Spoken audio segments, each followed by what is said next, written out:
បើមានគេនិយាយថាបងប្អូនជាមនុស្សដែលចូលសង្គមមិនចោះចរិតពិបាកយល់កុំតាន់ពិបាកចិត្តណាចូលមកស្ដាប់វីដេអូនេះទាំងអស់គ្នាដើម្បីជាការលើកទឹកចិត្តនិងផ្ដល់កម្លាំងចិត្តឲ្យខ្លួនឯងការប៉ັດទៅមិនមែនមកពីយើងចូលសង្គមមិនចោះទេតែមកពីយើងរើសសង្គមដើម្បីរស់នៅបើចូលទៅកន្លែងណាដែលមានការអែបអបមកពីឬនិយាយដើមគ្នាខ្ញុំសុខចិត្តនៅម្នាក់ឯងវិញប្រសើរជាងការនៅម្នាក់ឯងមិនមែនមានន័យថាឯកោទេតែវាមានន័យថាយើងផ្ដល់តម្លៃឲ្យសេចក្តីសុខផ្លូវចិត្តខ្លួនឯងកុំបង្ខំខ្លួនឯងឲ្យត្រូវចិត្តគ្រប់គ្នាពេកអី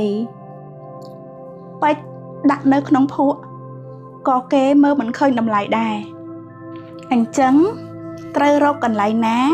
ដែលគេមើលឃើញតម្លៃពិតរបស់យើងបើគេថាយើងចូលសង្គមមិនចោះក៏មិនអីដែរអ្វីដែលសំខាន់យើងរស់នៅឲ្យមានក្តីសុខក្នុងស្ទីលរបស់យើងទៅបានហើយ